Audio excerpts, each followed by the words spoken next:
Hey there guys, it's Koopagen, and this time we're going to be looking into the history of Raven Rock. I really like this location because I played back in Morrowind when you went to Solstheim whenever it was an expansion for the game, and then again in Skyrim when they sent you to Solstheim and it had a much more in-depth story involved with it, which is where we're at right now with this story. In Skyrim you're dealing with the ancient Dragonborn guy, but you never really get any of that from the original visit to Solstheim. You was kind of setting up with the East Empire Company and then trying to establish a place here, and then now it's been established, had a catastrophe, and we're back here again. I imagine the history of Ravenlock will touch on that at least a little bit. So we're going to dive right in. This is the history of Ravenlock, Volume 1. There's 3 volumes. I flipped through them and found that there wasn't a whole lot to it. So we're going to try to run through all 3 books in one go. Hope you guys enjoy it, and we'll just jump right in. The History of Ravenlock, Volume 1 by Lyron Talano. Forward. Ravenlock is one of the more interesting colonies of Morrowind of the last 2 centuries. So much has happened to this tiny town in such a short amount of time. So many lives have been affected by it. I felt it necessary to describe its rich history within these volumes. During my research, I lived in Ravenlock for almost 3 years, and I got to know many of my fellow Dunmer who call Ravenlock their home. I hope that my readers will appreciate the amount of fortitude and perseverance that it must take to endure life in such an inhospitable and untamed land. Ravenlock was founded in 3rd Era, year 427, by the East Empire Company in response to the discovery of a rich ebony mine on the southern edge of the island of Solstheim.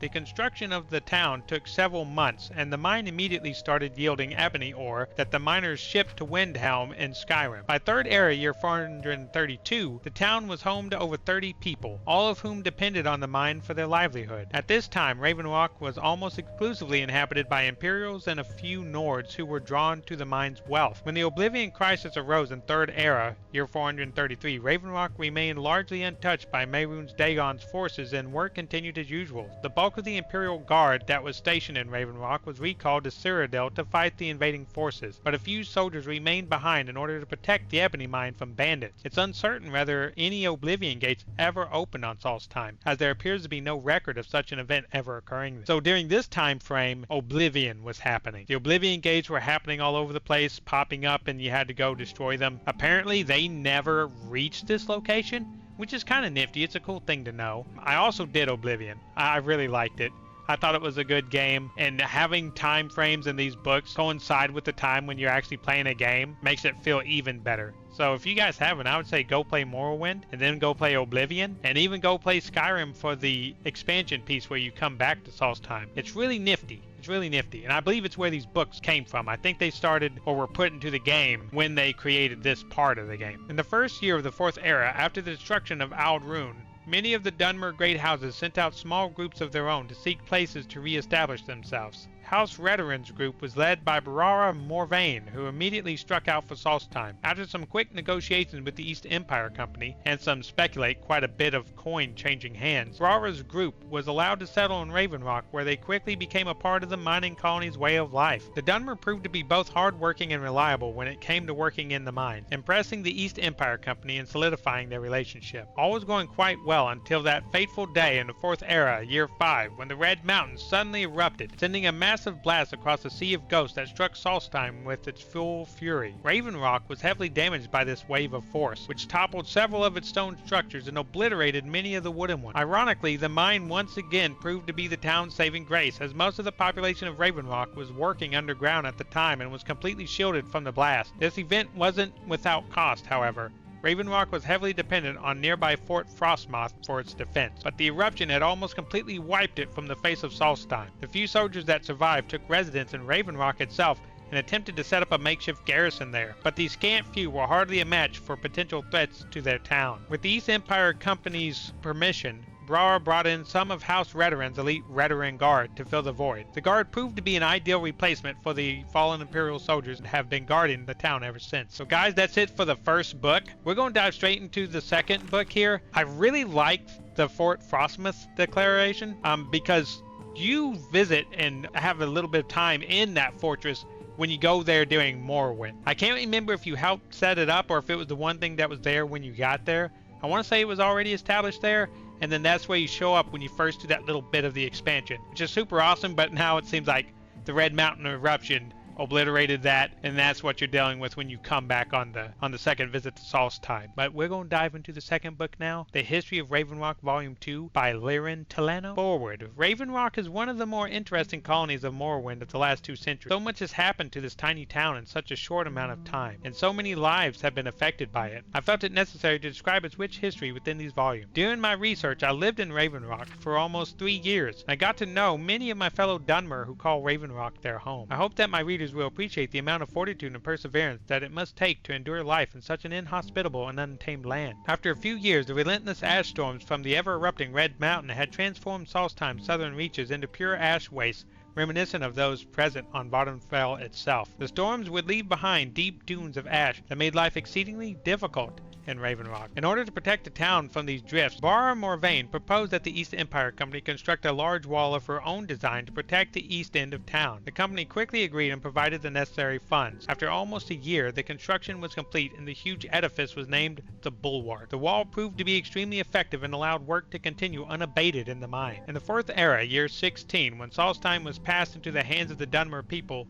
the East Empire Company was forced to relinquish Ravenrock's control to House Redoran. The council quickly named Brara Morvayn as counselor of their new town and allowed her to rule Solstheim as she saw fit. As a result of this changing of the guard, almost the entire imperial population left Ravenrock and returned to Cyrodiil. Brara continued to welcome the Dunmer that elected to settle on Solstheim. Some chose to stay in Ravenrock to work in the mine, and others took to more familiar territory and began a nomadic lifestyle in the ash wastes. The next few decades were the golden years for Ravenrock. Brara Morvayn was keeping the peace. The mines were still producing large quantities of ebony, and the Dunmer that lived on the island were happy. After almost 50 years of prosperity, in Fourth Era, year 65, Brara Morvayn finally succumbed to old age and passed away. She was interred in the family's ancestral tomb, and her son, Lyral Morvayn, took her place. The people who had lived in Ravenrock during Brava's time as counselor were pleased to discover that Lyral shared his mother's notions of rulership. He was fair and compassionate, which kept the people on the island quite happy for many decades. So East Empire Company ends up losing control of this place, which is known by the point of Skyrim whenever you come here, as most of their stuff was decimated. But it's kind of nifty that House Redoran did gain control and allowed these people to rule, and then her son took over after she passed away and kept that same leadership. You know, he's being super cool and compassionate with everybody. I hope that this is what leads to the current leader. I'd have to see if his name is different or if that is the person, because my memory's a little spacey. We'll have to retouch up on some of this stuff. But I love the history of this little town. That, guys, we're going to The History of Ravenrock, Volume 3 by Redoran House. Now, this is just the forward. It looks like it's saying the same thing, and I already read it twice, so I think I'll spare you guys a third time. All was going well in Ravenrock until the Fourth Era, year 95, when an attempt on Lyral's life was made without warning. Fortunately, the attack was unsuccessful thanks to the prowess of the Redoran Guard. Under questioning by Captain Modin Velas, the assassin was revealed to be Villar Ulin of House Halalu. House Halalu had been at odds with House Redoran for years following their removal from the Council of Great Houses. The Halalu believed that House Redoran was instrumental in its reorganization and have held a grudge ever since. Their attempt on Lyral's life was meant to send a message to the Council that House Redoran was not as mighty as they purported to be and that they were truly vulnerable and weak. Redoran Guard investigated further and discovered that Villar had been organizing a coup in Ravenrock in an attempt to fully wrest control of the island from Lyral's grasp. Villar and his conspirators were executed and the coup was quelled. Several recent events have served to solidify the Dunmer people's respect for Lyral Morvayn. In Fourth Era, year 130, the Bulwark began to show its age and threatened to crumble. The council elected to use the bulk of his personal fortune to have it repaired. In Fourth Era, year 150, a small force of Argonians landed on Solstheim with the intent of wreaking havoc on the island. The Councilor Morvayn led the charge against them personally. And in Fourth Era,